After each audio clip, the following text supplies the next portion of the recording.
Hello, and welcome to Making the News Come to Life using Google Earth. My name is Steve Goldberg, and let's get started.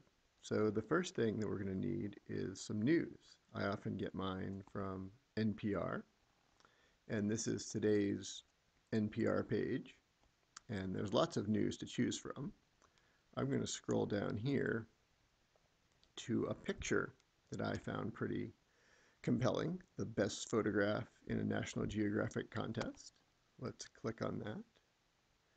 And there are a few more photographs. This one is of a eruption of a volcano in Indonesia, but there's also a picture of a buffalo race. And the one that we're going to bring to life today is right here,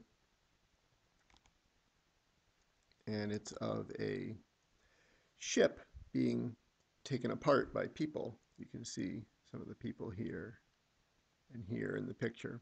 And where this is taking place is in a place called Chittagong, Bangladesh, a place I'd not heard of before reading this article. So, how to bring that to life? Well, let's go to Google Earth and type in Chittagong and see what happens. And Google Earth actually knows that Chittagong is in Bangladesh. And there we go. Now, I don't see shipbreaking happening right here in Bangladesh. So something that's often useful to do is to turn on the photo layer for Google Earth. People will put photos at spots where there are some interesting things. So maybe over here is where they're taking ships apart. Apparently this is the Karnafuli River, but there doesn't seem to be a lot of ship taking apart going on here. Here's a dockyard, but that looks like a live ship. We want to find dead ships that are being taken apart. So let's see if maybe at the mouth of the river that happens. And that looks just like a lovely beach scene. So the point here is that on Google Earth, you sometimes have to poke around a little bit to find what you're looking for. But it's fun to poke. And if we zoom out a little bit, when I poked around earlier, these are the shipbreaking yards up here. Vessels for shipbreaking in Chittagong. So that's what we want to be looking at. And if we zoom in a little closer, do you see the ships on the coast there? Now do you see the ships? They're actually pretty big.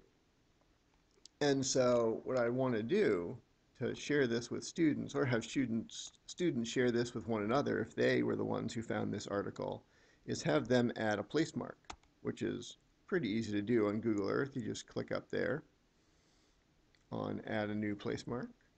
I would put it about where I want it to be, and I would call it Chittagong, and maybe I'd call it ship breaking. And then in the description, I could describe the article here. And then I would click OK.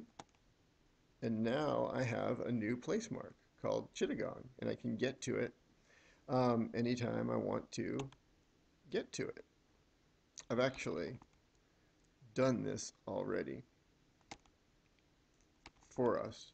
And under shipbreaking, um, this is where I've put my place mark for Chittagong. Let me actually shrink down my places, which opened up there when I put in a new place mark. But there's Chittagong. And I could be anywhere in the world and click on this link and it would take me there and also bring up for me whatever text I put in about Chittagong. Well, how did I learn all this information about Chittagong? Well, I used the internet to look up Chittagong, Bangladesh shipbreaking. And there's an article about the shipbreaking yards. But here is a general article about shipbreaking in Wikipedia. And if we look down here, Chittagong is featured in the article. And then here's a description about how up until the late 20th century, shipbreaking took place in port cities of the UK and the United States. But today it happens in Alang, India, Chittagong, which we just learned about, Aliaga in Turkey, and Gadani near Karachi in Pakistan, because there are lower labor costs and less stringent environmental regulations for getting rid of some of the stuff that's on the ships. So now, when we go to Google Earth, well, first of all, before we look at those other places, you can see down here I found Alang and Aliaga and Gadani. But before we do that, let's use the fun measuring tool on Google Earth to see how big these ships are. So from one end to the other, that ship is about, how many feet? 770 feet. So most of these are between 700 and 800 feet.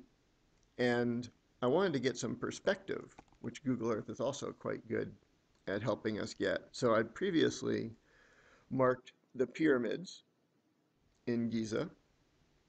And I'm going to turn off the photos because they can be distracting. And if we measure the pyramids, the big one anyway, it's about the same size, actually a little smaller, 740 feet versus 770. So one of those ships would be a little longer than the pyramids. And if that doesn't help, if you haven't been to the pyramids, this is the school where I teach in Cary, North Carolina, called Cary Academy.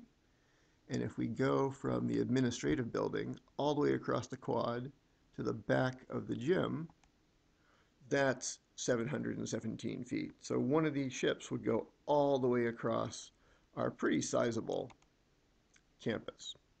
And Chittagong is not the only place in the world that does this. As we learned from the Wikipedia article, it's also in Alang. And just for some perspective, you can see the ships in there.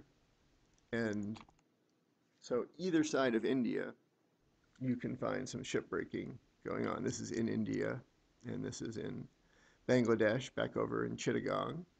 And we could also bring up Aliaga, which is for ships in the Mediterranean Sea. Turn off our measuring box here. And you can see a couple ships here, but you can picture where the ships are taken apart. This particular image was taken on Google Earth March 20th, 2006. And for some reason, there weren't as many ships being taken apart then. And then the last one that seems to be a big shipbreaking facility is in Gadani. And you see some of the ships along the coast there. And this I thought was interesting. It said that in the 1980s, the Gadani yard was the largest shipbreaking yard in the world, more than 30,000 direct employees, but competition from newer facilities in India and Bangladesh, which we now know about,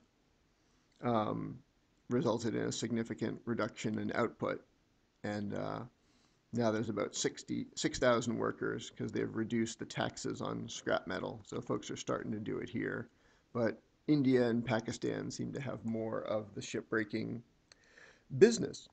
So I wanted now to learn a little bit more about shipbreaking. And so I thought I would just do a general Google search for shipbreaking. There's the article that we had from Wikipedia. There's some images, some videos, and here is a 60 Minutes piece. So let's take a quick look at this. I haven't actually watched this piece yet, but just some of the description here I think is worth reading to get some context. So every now and then 60 Minutes takes viewers to some exotic places, and the shipbreaking beaches of Bangladesh are more of a nightmare. And I'll just read these first couple paragraphs here. We all know how ships are born, how majestic vessels are nudged into the ocean with a bottle of champagne, but few of us know how they die. And hundreds of ships meet their death every year, from five-star ocean liners to grubby freighters. literally dumped with all their steel, their asbestos, their toxins on the beaches of some of the poorest countries in the world, countries like Bangladesh. You can't really believe how bad it is here until you see it. It could be as close as you'll get to hell on earth, with the smoke, the fumes, and the heat. The men who labor here are the wretched of the earth, doing dirty, dangerous work for little more than $1 a day. So it goes on. I just want to skip to this paragraph right here.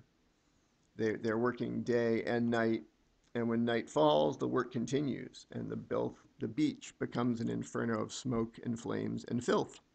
This industry, which employs thousands and supplies Bangladesh with almost all its steel, began with an accident, a cyclone to be precise. In 1965, a violent storm left a giant cargo ship beached on what was then a pristine coastline. It didn't take long before people began ripping the ship apart. They took everything, and businessmen took note.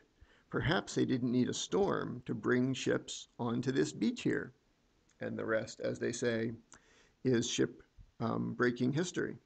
So now we can learn all sorts of things about environmental impact of different industries and labor practices around the world. And we could do perhaps a 2-week unit looking at the shipbreaking industry and at, again, the environment and labor practices and human rights. And there's lots of directions that we could go with this. But what we just did was to make the news come to life using Google Earth.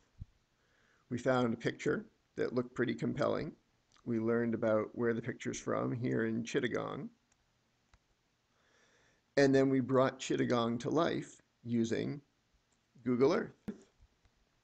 For more information, please visit my blog, What I Learned Today, located at wiltoday.wordpress.com. Thanks for watching.